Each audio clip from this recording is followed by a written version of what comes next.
Assalamualaikum warahmatullahi wabarakatuh.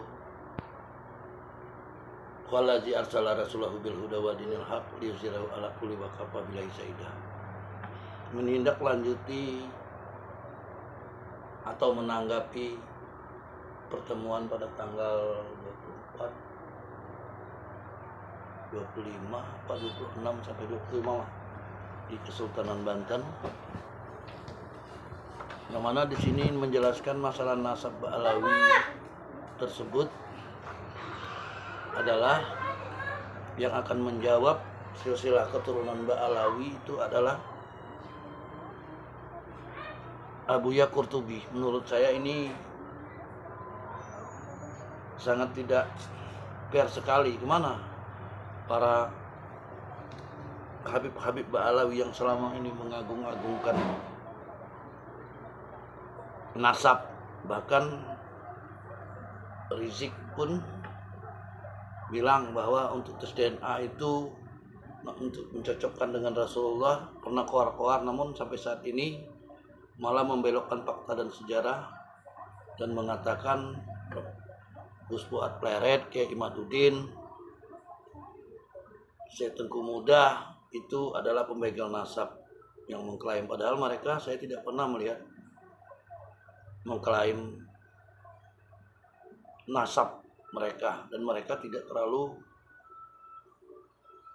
membangga-banggakan nasab walaupun jelas mereka itu syahid ya, keturunan Rasulullah langsung dan berani melakukan tes DNA. Mereka juga keturunan para wali songo, dan tentu Sayyid Qori Muda Aceh juga menurut saya dalam hal ini sangat pintar. Saya menanggapi Habib Rumail Abbas itu memang orangnya lembut sih di dalam mengkanter pembicaraan dari para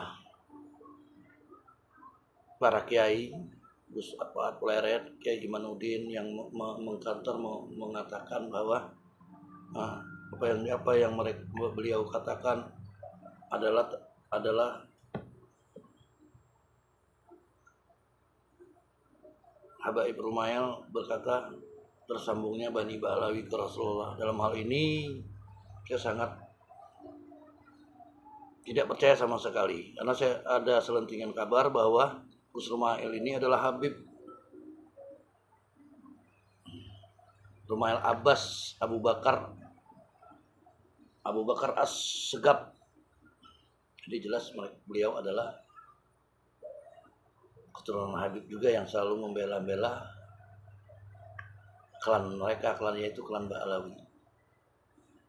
Padahal beberapa kitab sejarah berkata bahwa terputusnya nasab Ba'alawi itu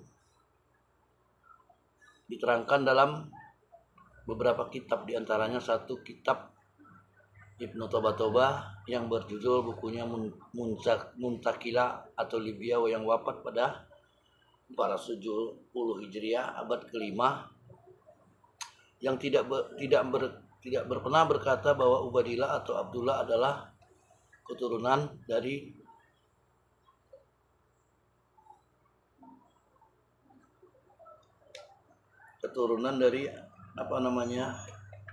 Muza Al-Kazim. Al-Uraidi juga pada abad kelima tidak menyebut Ubaidillah atau Abdullah adalah keturunan Musa Al-Kazim, yang buku kitabnya yaitu Tahibul Ansab. Juga Al-Umari, kitab Al-Majdi bil Ansab, juga tidak menyebut Ubaidillah Abdullah keturunan Isa Al-Muhajir, yaitu pada abad kelima. Al-Marwazi 616 Hijri abad 7 juga tidak menyebut Ubaidillah atau Abdullah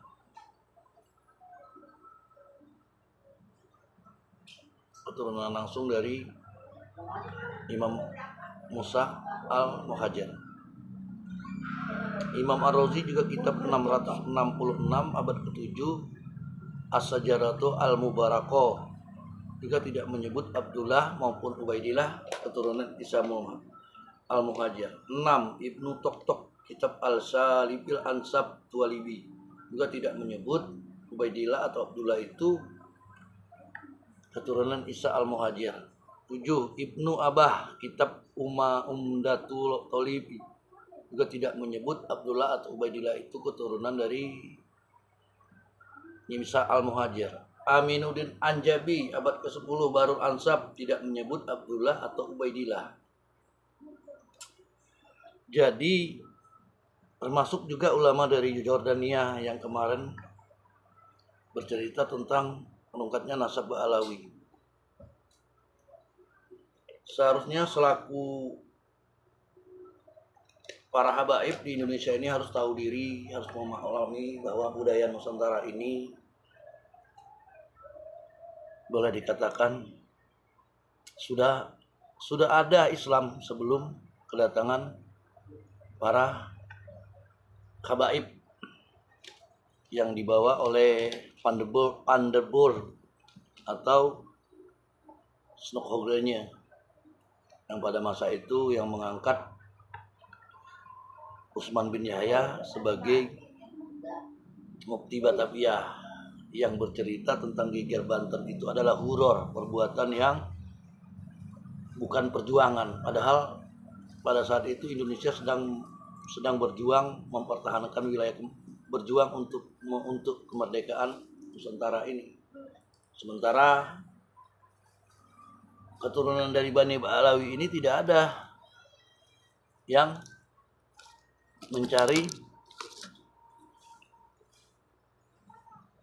yang menjadi pejuang, malah membuat petikan terhadap geger peristiwa Banten.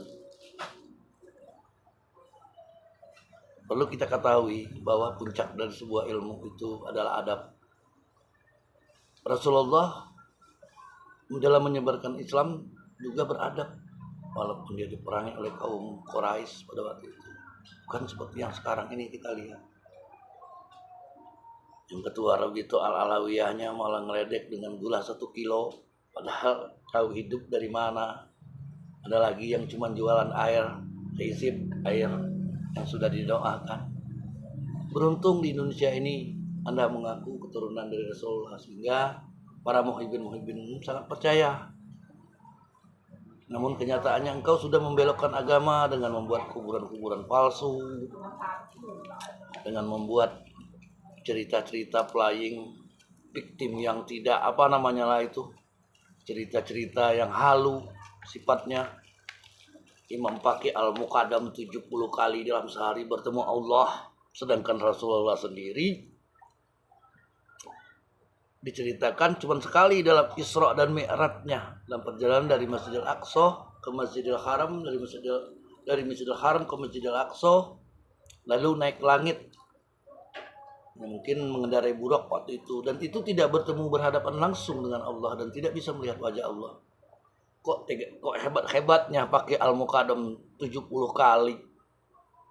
Cerita-cerita ini jelas menyesatkan dan membuat kehancuran untuk umat Islam. Islam itu rahmatan lil alamin.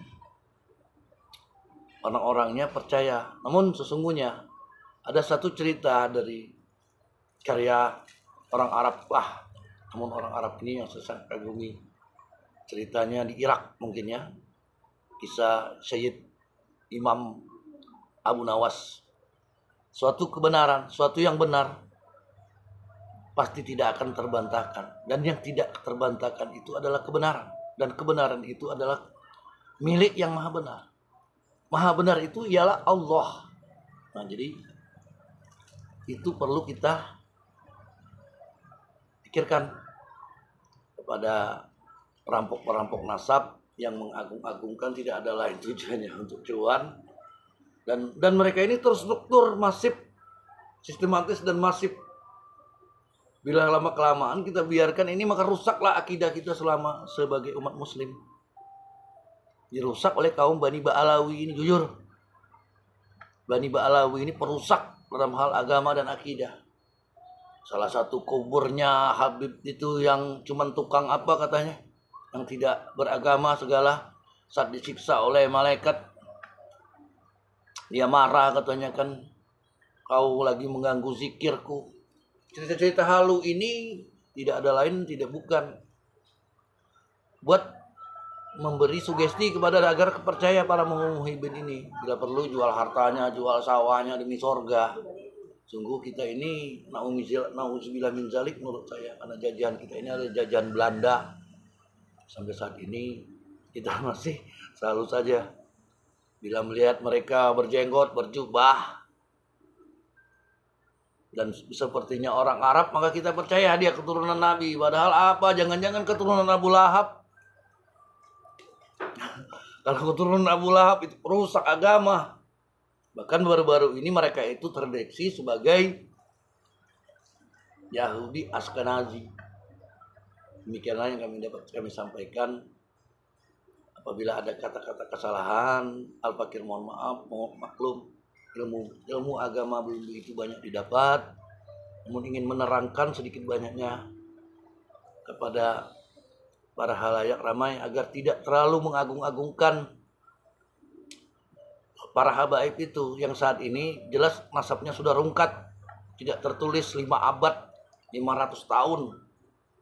Tiba-tiba muncul nama Ubaidillah dan mereka dengan pongahnya bercerita bahwa mereka adalah keturunan Rasulullah di dalam darah saya, si Bahar. Saya tahu kehidupannya dulu, baik itu Abu ini Rizik di Tanah Abang kan jualan tamuran, jualan minyak wangi, juga Habib Bahar. Untang lantung sebelumnya dari Bekasi pindah ke apa itu daerah Pulau Jambe sebelum beliau sukses. Namun dengan koar-koarnya Habib ini masyarakat percaya. Demikianlah yang Al-Fakir dapat sampaikan, lebih kurang Al-Fakir mohon maaf. Billahi taufiq wal hidayah. Wassalamualaikum warahmatullahi wabarakatuh. Salam Nusantara NKRI. Jangan mau dihasut oleh bawaan Belanda yang datang pada abad 18. Islam di Indonesia dari zaman Nabi Musa. Contoh Candi Muara Takus. Kalimatnya yang dikatakan oleh almarhum peneliti sejarah yang dari UI itu, bahwa kita sudah bertauhid di zaman sebelum itu, jauh sebelum kedatangannya. Wassalamualaikum warahmatullahi wabarakatuh.